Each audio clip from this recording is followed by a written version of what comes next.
നിങ്ങൾ ജർമ്മനിയിൽ ഫ്ലേഗയിൽ പഠിക്കുന്നവരാണോ? എങ്കിൽ നിങ്ങൾക്ക് എന്തായാലും ഉപകാരമുള്ള ഒരു സാധനമാണ് EBN അഥവാ എവിഡൻസ് ബേസ്ഡ് നഴ്സിംഗ്. അപ്പോൾ നമുക്ക് EBN അഥവാ എവിഡൻസ് ബേസ്ഡ് നഴ്സിംഗ് എന്താണെന്ന് പഠിച്ചാലോ? It's German project and welcome to my video. Es ist sowohl eine Konzept für die Pflegepraxis als auch eine Methode, interne und externe Evidenz zu verknüpfen. അതായത് മലയാളത്തിൽ പറയുമ്പോൾ അത് ഒരു ഫ്ലേഗ പ്രാക്ടീസിലെ ഒരു കോൺസെപ്റ്റാണ്. അതുപോലെ തന്നെ ഇന്റേണൽ ആയിട്ടുള്ള എക്സ്റ്റേണൽ ആയിട്ടുള്ള എവിഡൻസ് രണ്ടും ഫെർക്നിഫൻ ചെയ്യാനായിട്ടുള്ള ഒരു മെത്തേഡും കൂടിയാണ്. ഇനി എന്താണ് ഈ എക്സ്റ്റേണൽ എവിഡൻസ് എന്ന് പറയുമ്പോൾ, ഞാൻ പറഞ്ഞല്ലോ എക്സ്റ്റേണൽ എവിഡൻസ് ഇന്റേണൽ എവിഡൻസും ഫെർക്നിഫൻ ചെയ്യാനെന്ന്. എന്താണ് എക്സ്റ്റേണൽ എവിഡൻസ്? എക്സ്റ്റേണൽ എവിഡൻസ് എന്ന് വെച്ചാൽ ഇപ്പോൾ ഈ സ്റ്റുഡിയൻ അല്ലെങ്കിൽ ഫോർഷുങ്, റിസർച്ച്, ഇതൊക്കെയാണ് എക്സ്റ്റേണൽ ആയിട്ടുള്ള എവിഡൻസ് നമുക്ക് പറയുന്നത്. ഇനി ഇന്റേണൽ എവിഡൻസ് എന്നാന്ന് വെച്ചാൽ ഈ ഫ്ലേഗ ക്രാഫ്റ്റിന്റെ എർഫാറുങ്ങൻ, അതുപോലെ തന്നെ പേഷ്യന്റിന്റെ ബിയോഗ്രഫി അല്ലെങ്കിൽ റിസോഴ്സൻ, ഇതൊക്കെ നമുക്ക് ഇന്റേണൽ എവിഡൻസ് ആയിട്ട് എടുക്കാം.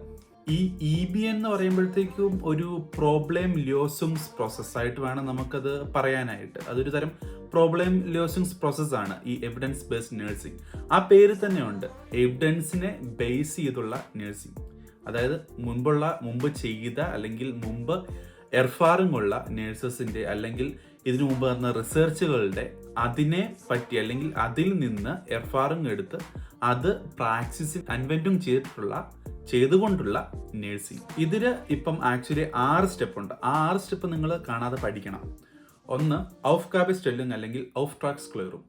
അതെന്താണ് ഔഫ്ഗാബിസ്റ്റെല്ലിംഗ് എന്ന് പറയുമ്പോഴത്തേക്കും നമ്മുടെ പ്രോബ്ലം അതിനകത്ത് നിന്ന് കണ്ടുപിടിക്കുക. ആ പ്രോബ്ലം കണ്ടുപിടിക്കുന്നതിനാണ് ഈ ഔഫ്ഗാബിസ്റ്റെല്ലിംഗ് അല്ലെങ്കിൽ ഔഫ്ട്രാക്സ്ക്ലെയറിംഗ് എന്ന് പറയുന്നത്. എന്താണ് ആ പ്രോബ്ലം? പ്രോബ്ലം എന്താണെന്ന് നമ്മൾ തിരിച്ചറിയുക. അതായത് ഇപ്പം പേഷ്യന്റിന്റെ ബിയോഗ്രഫി അല്ലെങ്കിൽ റിസോഴ്സിന് എല്ലാം വെച്ചിട്ട് നമുക്ക്, അല്ലെങ്കിൽ ഈ പേഷ്യന്റിന്റെ വിൻഷ് വെച്ചിട്ട് എന്താണ് ശരിക്കും ഉള്ള പ്രശ്നം എന്ന് നമ്മൾ തിരിച്ചറിയുക. ആദ്യം ഒരു എക്സാമ്പിൾ പറയാം. 80 വയസ്സുണ്ട് ഹെർഷ്മിറ്റിന്. അദ്ദേഹം ഇപ്പം ആശുപത്രിയിലാണ് അല്ലെങ്കിൽ ഫ്ലേഗ ഇൻട്രസ്റ്റിംഗിലാണ്. അപ്പം ഇദ്ദേഹത്തെ സാധാരണ രീതിയിൽ 2 മണിക്കൂർ കൂടുമ്പോഴാണ് ലാഗേൺ ചെയ്യുന്നത്. ഇപ്പം ഈ 2 മണിക്കൂറിന് പകരം 3 മണിക്കൂർ കഴിഞ്ഞിട്ട് ലാഗേൺ ചെയ്താലും ഈ ഡെക്കുബിറ്റീസ് വരുമോ? സാധാരണ 2 മണിക്കൂറാണ് ഇച്ചിരി നല്ലത്. എന്നാലും അത് 3 മണിക്കൂർ ആക്കിയാലും എന്താണ് കുഴപ്പം? എന്നാലും ഡെക്കുബിറ്റീസ് വരുമോ?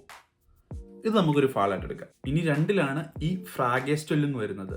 പുള്ളിക്ക് ഡെക്കുബിറ്റീസ് ഉണ്ടാവുമോ? ഇങ്ങനെ ചെയ്യുന്നത് വഴി ഈ ഹെർഷ്മിറ്റിന് ഡെക്കുബിറ്റീസ് ഇനിയും വരുമോ? അവിടെയാണ് ഈ ഫ്രാഗേസ്റ്റെല്ലിംഗ് സ്റ്റെപ്പ് 2 ഫ്രാഗേസ്റ്റെല്ലിംഗ് വരുന്നത്. ഈ 2ാമത്തെ സ്റ്റെപ്പിൽ നമ്മൾ ഫ്രാഗൻ ഉണ്ടാക്കുമ്പോൾ നമ്മൾ പൈക്ക് തേമ വെച്ച് വേണം ഈ ഫ്രാഗൻ ഉണ്ടാക്കാനായിട്ട്. 3, ലിറ്ററാറ്റൂർ റിസർച്ച്. അതായത് ഇതിനു മുമ്പ് ചെയ്ത ഫോർഷുങ്ങനെ അല്ലെങ്കിൽ സ്റ്റുഡിയന് നമ്മൾ ഇതിനു വേണ്ടിയുള്ള പരിഹാരം നോക്കുവാണ്. എങ്ങനെ ചെയ്താലാണ് ഏറ്റവും ബെറ്റർ? ഇപ്പോൾ ഓരോ പേഷ്യൻറ്റിനും ഓരോ രീതിയിലായിരിക്കും നമ്മൾ ഫ്ലേഗ ചെയ്യേണ്ടത്. അവർക്ക് അവരുടെ നീഡ്സും ഓരോന്നായിരിക്കും. അപ്പോൾ നമ്മൾ ഇതിനു മുമ്പ് നേരത്തെ റിസർച്ച് ചെയ്ത് വെച്ച പഠനം അല്ലെങ്കിൽ സ്റ്റുഡിയൻ ചെയ്ത് വെച്ചത് ഇതെല്ലാം നമ്മൾ റിസർച്ച് ചെയ്യുവാണ്. അതിനാണ് ഈ 3ാമത്തെ സ്റ്റെപ്പ്, ലിറ്ററാറ്റൂർ റിസർച്ച്. 4ാമത്തേത് ക്രിട്ടിഷെ ബെ ഉവർട്ടൈലും.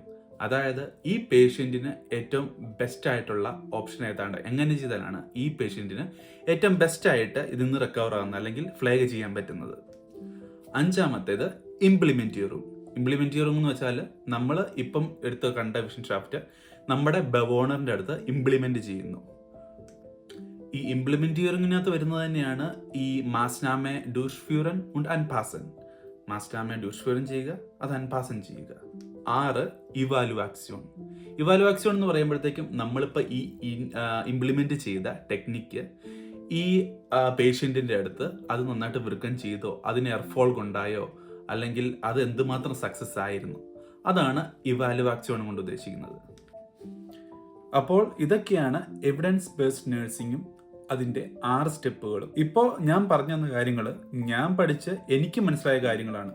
ഇതിലും നല്ലതായിട്ട് നിങ്ങൾക്ക് റിഫർ ചെയ്യാൻ പറ്റുന്ന ഒരു സോഴ്സ് കിട്ടുവാണെങ്കിൽ നിങ്ങൾ തീർച്ചയായിട്ടും അത് റിഫർ ചെയ്തോ. So thank you for watching my video. See you next time. Bis später.